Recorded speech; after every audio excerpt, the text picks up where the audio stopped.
Welcome back, ladies and gentlemen, to the Gentrio podcast. As always, I am your host, Jacob Murphy, and joining me today is a very special guest. He is a lawyer, real estate executive, entrepreneur, and most importantly, my dad, Raymond Murphy. Welcome to the show.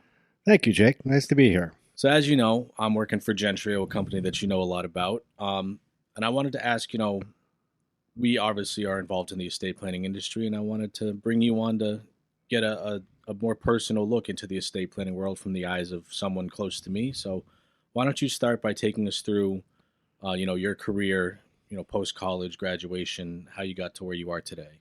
Okay, I'll see if I can keep it relatively short. When I graduated from college in 1982, I had no idea what I wanted to do from that point.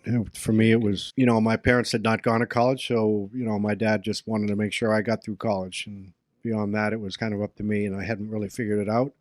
So I decided to go to law school and enrolled at George Washington University in Washington, D.C. For a couple reasons. One, it was the best school I got into. Two, I had gone to college in a small town. I had grown up in a small town, and I thought it would be a good challenge a good learning experience to live in a big city and go to school there. GW turned out to be a good choice because it is a kind of a teaching school with lots of judges and practicing lawyers teaching their classes because they have a night program, and I really enjoyed that aspect of it. I took a lot of the night classes and got, a lot of perspective from professors that was more informed in the real world and their practices and stuff. So that was good. It was a good 3 years. I enjoyed it. And then, I grew up in New Hampshire. Boston was kind of the biggest major city. I decided I wanted to come back to Boston and got a job at a big firm in Boston called Palmer & Dodge in 1985, and then just started working. I lived in the city, worked in the city, and worked a lot, and, did well professionally. Made partner in 1993 in the real estate department. So why did you decide on real estate as the part of the piece of the industry you wanted to get yourself involved in?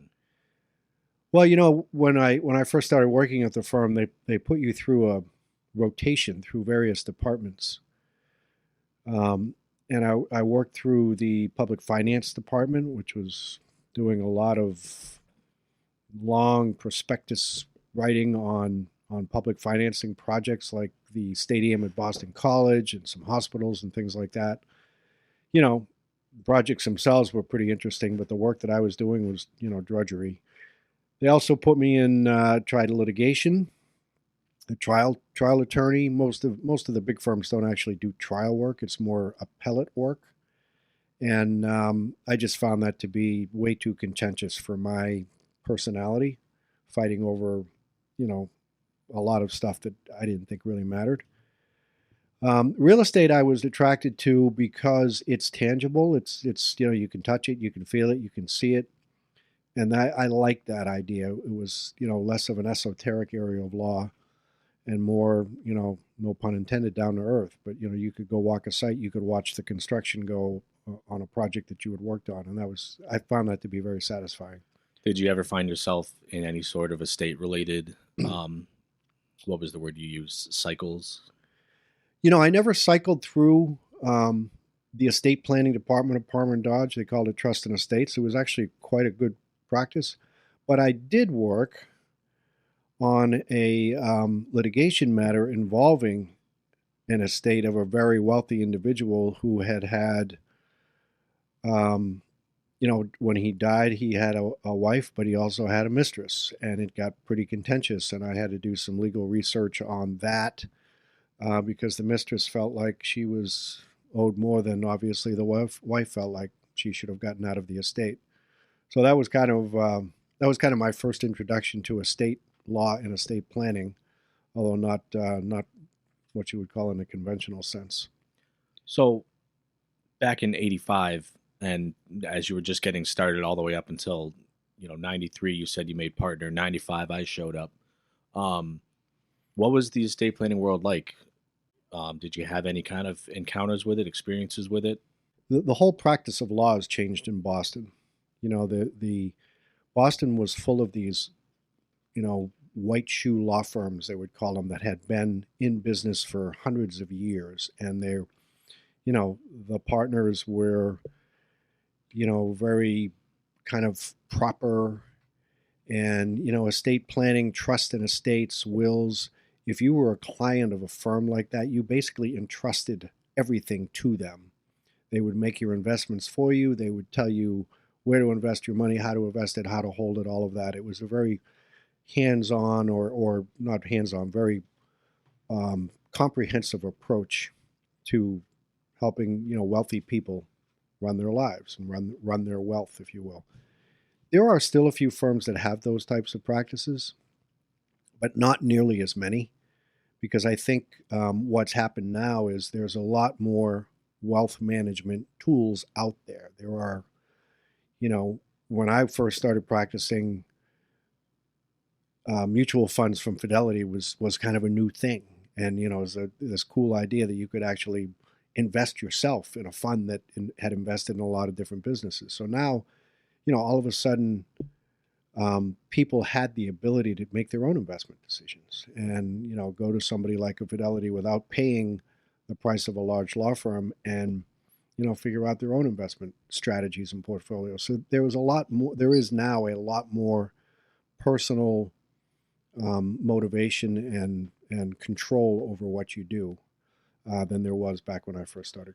So, as you've seen that expansion kind of in that industry, and as more individuals, and maybe not super wealthy but just standard everyday person individuals, are able to invest using these tools more, have you seen that people in your position, maybe managing that wealth, have helped to push people towards making sure their estate plan is in order because of this newly generated wealth? Or is that still, are they more focused on just growing that wealth and not as much preserving it? Yeah, I think it's the latter. You get people that you hear them talk, oh, well, I invested in such and such, and it, I made this return, and and it's really, really great that people can have their own stock portfolios, or mutual fund portfolios and things like that, or even other things, currencies and things like that, and they can generate some good returns in that. But that's not estate planning.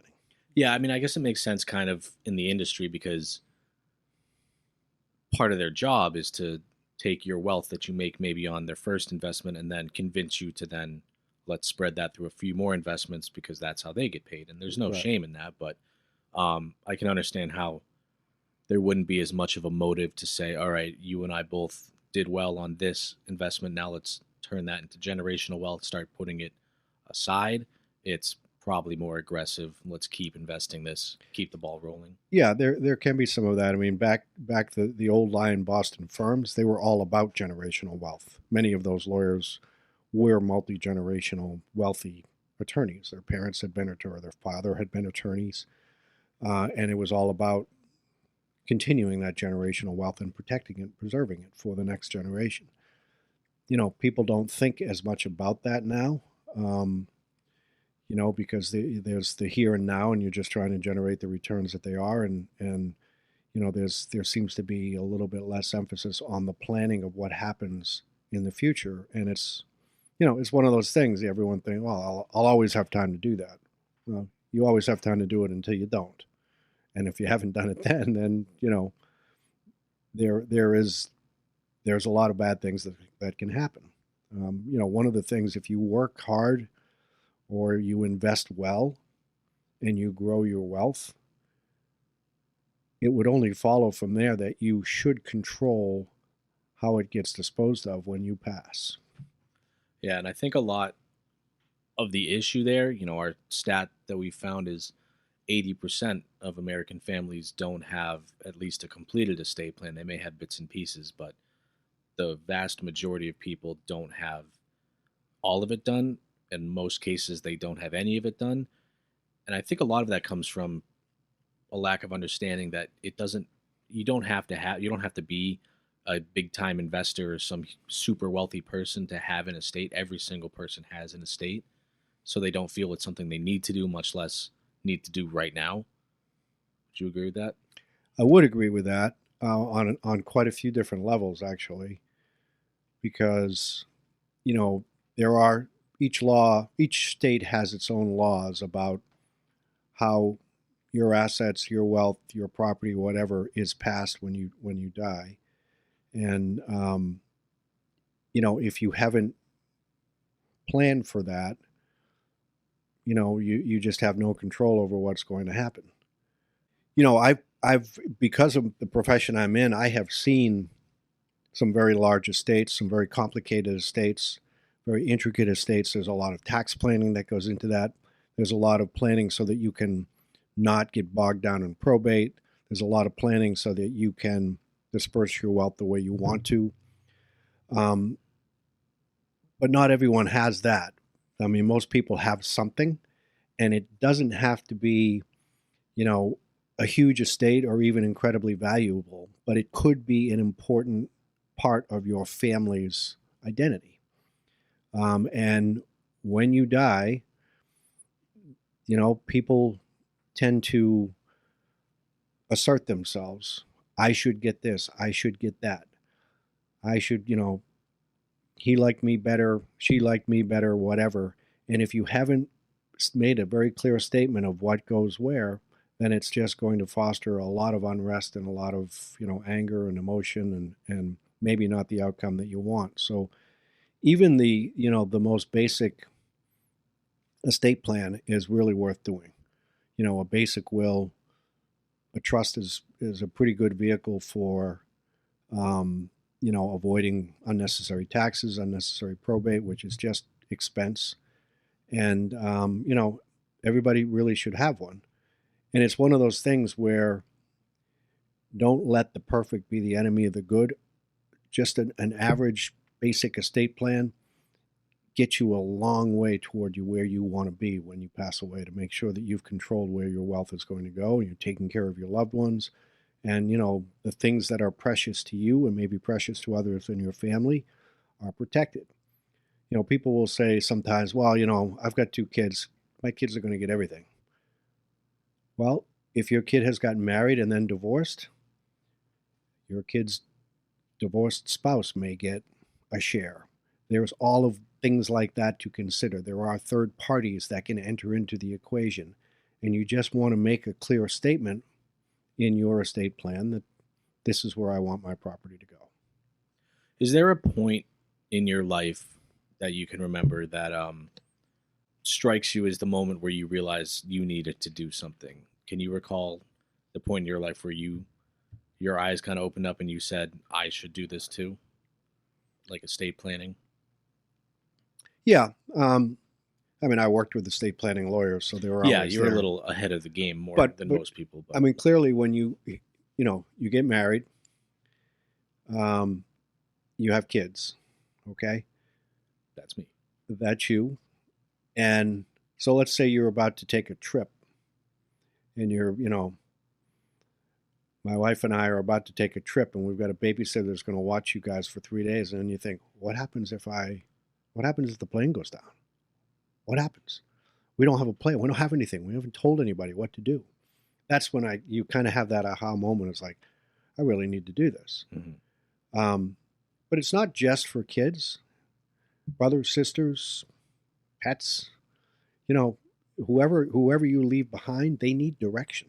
They need direction on what you want them to do with your stuff, and what's important to you and what's not important to you. But there are those moments in life when you have those moments of say, oh my God, yeah, it's really bad that we haven't done this yet. Let's get it done. Yeah, and we have those on, to bring it back to Gentrio specifically, we have those life inflection points where we've tried to capture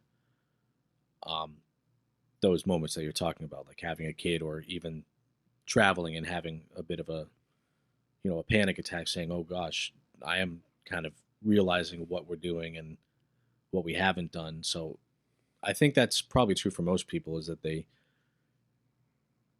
have an aha moment just like that, and they find out that they need to do something and they start worrying about it. And I remember in getting the past it was not a simple thing to then remedy, because you'd have to go traditionally to the lawyer.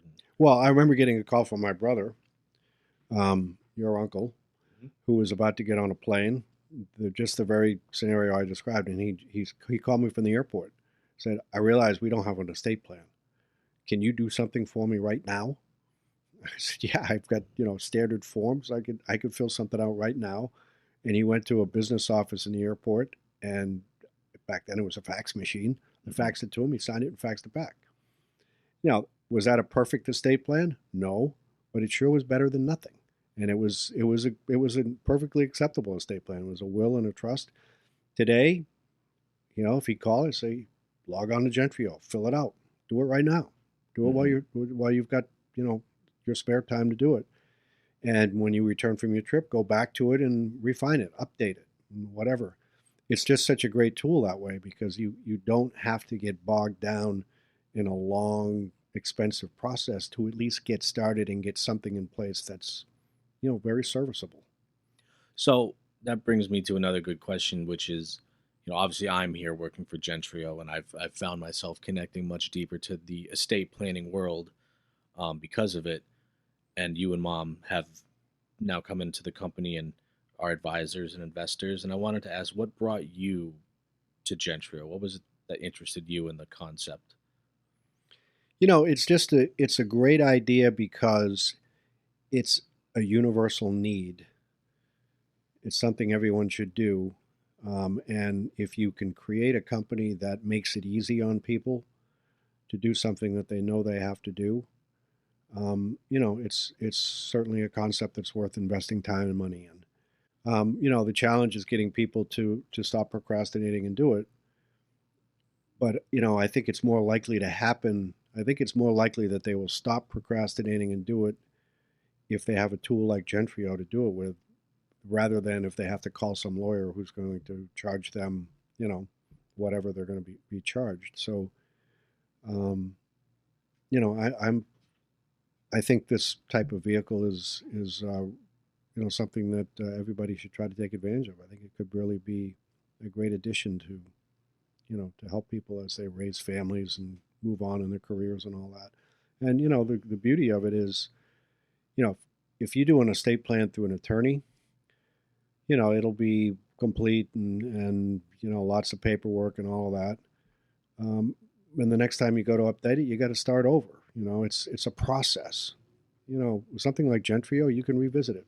Yeah, we've really tried to structure it as we think of it as a living document, a series of living documents where you have access to your past wills that you've created, but then you can then use that and have a history to create your newest one because we feel that the relationship there should be a living relationship with you and your estate plan because it shouldn't just be kind of one and done, and it almost feels out of reach if you think of it that way because like you said you have to restart the process all over again. If things change, and things can change rather quickly, we feel it should be something you can come back to the very next day and make even small changes to, but have the ability to do that without restarting that whole process again.